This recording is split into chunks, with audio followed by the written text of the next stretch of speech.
انا واعوذ بالله من كلمه انا ابقى مدرس الرياضيات حنبله. يا ساتر، صباح الجمال والكريستال يا عمي. ومش عايزك تستغرب من الاسم قوي. يعني عندك مثلا انا حنبله، اللي هناك ده اسمه حزنبل. اهلا اهلا اهلا. قطع مسا على الكباتين. اللي جنبه اسمه جعيفص. اوعى القطر يا عم الحاج. اللي هناك ده بقى اسمه اشرف. ايه اشرف؟ ده اسم غريب قوي. بس سيبك انت من الاسماء وركز معايا. انا كحنبله هحكي لك ذكريات الطفوله في المدرسه. حزنبل هيحكي لك ذكريات الطفوله في البيت. على حق يابا. جعيفص انت مين ظلمك وسماك الاسم ده يا ابني؟ الله يسامحه صاحب القناه. حسبي الله ونعم الوكيل. ثم على اساس يعني انه مسميك مهند.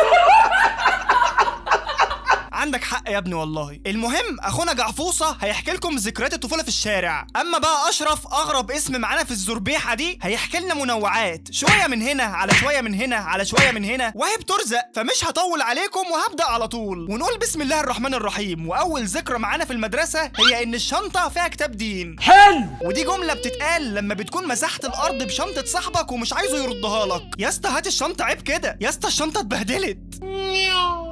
طب والله لا روح اخد شنطتك. قبل ما تعمل اي حاجه انت عارف الشنطه دي جواها ايه؟ هو اي عيل همسك شنطته هيقول لي انت عارف الشنطه جواها ايه؟ وادي الشنطه الشنطه فيها كتاب دين يا مجنون. الله اكبر الله اكبر. ثواني كده نشوف. تصدق خد كتاب الدين كده.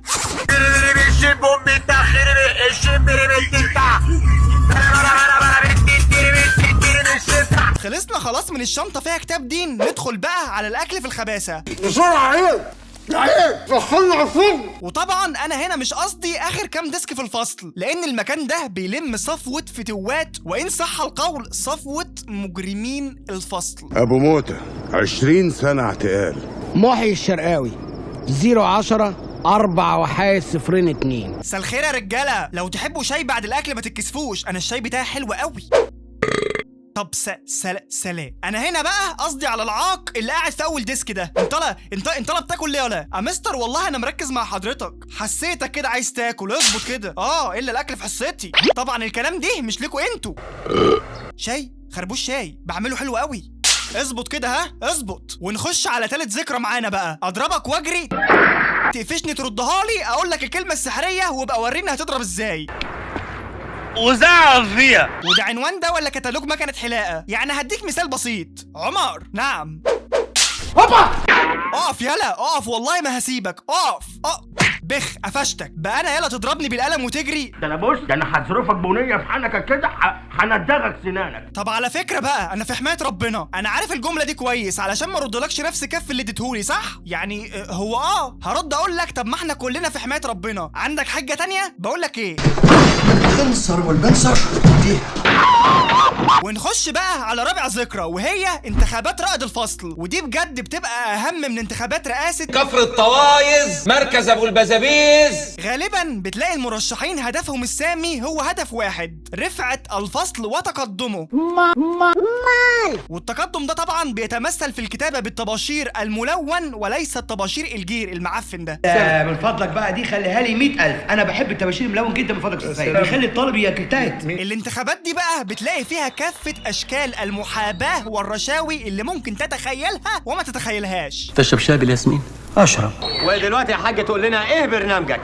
سؤال وجيه من انسان تافه. عندك مثلا الاخ ده عايز ينجح في الانتخابات، فبيروح يوزع سندوتشات بطاطس مقليه بايته بالبيض على زمايله. ده ما بياخدش ولا صوت اصلا، بيض وبطاطس. يلا يا راجل، هي ناقصه الطلبه تفس في وش بعض. عندك واحد تاني هو ما بيقدمش حاجه بس واخدها بالعشم. طب فل يا عكسه، لو المصحف والله بص مش هينفع، والمصحف عشان خاطر الواد معايا مش هينفع. عنده شبكه علاقات مع كل الفصل، بيلف عليهم واحد واحد يحلفهم بغلاوه امهم. خلاص يا رجاله هتنتخبوني؟ عيب عليك يا رجوله، في ظهرك. متشكرين يا رجاله. مجرد ما بيمشي بيعملوا ديليت لكل كلامه. هو كان بيكلمني في ايه؟ عشم ايه يا عم؟ احنا عايزين فلوس.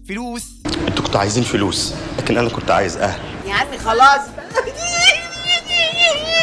الوحيد اللي بيكسبها هو الطالب اللي بيقعد في اول ديسك لابس نظاره قعر كوبايه، بيجاوب على اي سؤال بيتسال له، ودايما بيفكر المدرس بالواجب. اي نعم العيال بتجري وراه بعدها، بس هو مبسوط كده. اسمي الاستاذ خنزير. اهو ده بقى اللي بينجح. ليه بقى؟ قول لي ليه. انا ابقى الامل لكل الطلبه دول من بعد ربنا سبحانه وتعالى طبعا، يعني كل دول ولا مؤاخذه بينجحوا على قفايا. تديني صوتك انجحك يا قمر، ما تدينيش اشوفك في السمر. ونروح للذكرى رقم بعد اذن حضرتك، ده بعد اذن سيادتك يعني، ممكن تركن شويه وكفايه كده وتقفل الفقره دي. انا مستني من ساعتها ادخل احكي ذكريات الشارع ده لو ما عندكش مانع يعني.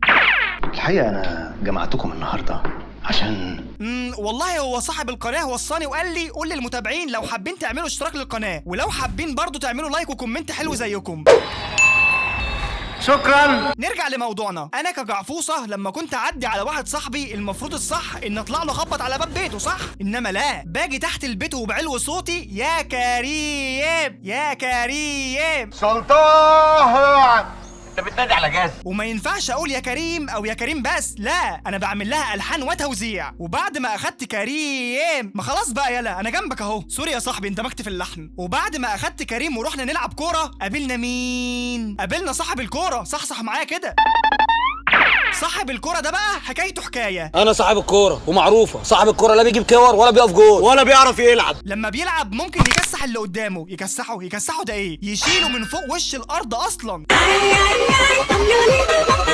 ويقول لك يا عم والله العظيم على الكوره يا راجل، وتيجي تديله انذار يهدد بانه ياخد الكوره ويمشي. فبنسحب الانذار، بنعمل له لفت نظر. بقول لكم ايه انا هقف دفاع، بقول لكم ايه انا هقف هجوم، بقول لكم ايه انا هبقى الحكم. طب ينفع معلش تقف جون؟ بقول لكم ايه انا هاخد الكوره وامشي. اجري مش عاوزة. رجاله انا جبت كوره تانية اهي. فاضي عليك هبقى من الناحيه الثانيه. ونخش على الذكرى اللي بعدها وهي لعبة الاستغماية. وطبعا دي ليها اكتر من اسم، يعني في مصر مثلا ممكن تلاقي اسمها غميضة وخلاويص، لكن في بلاد تانية غير مصر اسمها لو قلته ممكن تحضر جن بالغلط. المهم في لعبة الاستغماية دي انا افتكر في مرة انا كنت بدور عليهم ولقيتهم كلهم الا واحد بس. توقعوا كان مستخبي فين؟ 1 في بيت مهجور، 2 مستخبي في بيته، 3 نايم في شنطة العربية، 4 حفر حفرة واستخبى فيها. وطبعا لو اخترت اي واحدة فيهم كلهم غلط، لان انا لقيته مستخبي في زريبة مواشي ورا جاموسة كانت حامل. ونروح لاكتر ذكرى كانت بتحسسني ان انا فيري بيج دونكي. روح هات لي الطلبات دي علشان اجوزك بنتي. يا حاج عيب ما تبقي كبيره كده وكذابه. اكون بلعب ومستمتع مع اصحابي، الاقي جارتنا بتناديلي يا ربي ودي عايزه ايه دي كمان؟ خالته ام ساره محتاجه حاجه؟ الله يبارك لك يا عمر، هتروح تجيب لي كام طلب من الدكان اللي على اول الشارع. عايزه ايه يعني يا خالته ام ساره؟ كيسين ملح، كيلو سمنه، كرتونه بيض، برطمان صلصه، بجنيه مخلل، 2 طن اسمنت، 4 متر رمل. قلت ايه يا حاج؟ ده من الدكانه برضو؟ يعني في طريقه كنت راجع. اسف يا ام ساره انا بلعب مع اصحابي مش فاضي والله. استنى بس، روح هات الحاجات دي وانا هجوزك بنتي ساره. وهنا خيالي اخدني ورا مصنع الكراسي. I love you. شكرا يا عمورة يا عسل. وتعدي الايام والشهور والسنين، وساره تتجوز وتخلف وابنها يبقى عنده بتاع 10 سنين، وحاليا هو قاعد زيه زيكم بيسمع مني ذكريات الطفوله. نصيحه مني، لو واحده قالت لك اجوزك بنتي بس هات لي وانت راجع هات في ايدك المأذون. ما تنساش تعمل سبسكرايب ولايك وتستناني في فيديو جديد لان الجديد شديد. سلام.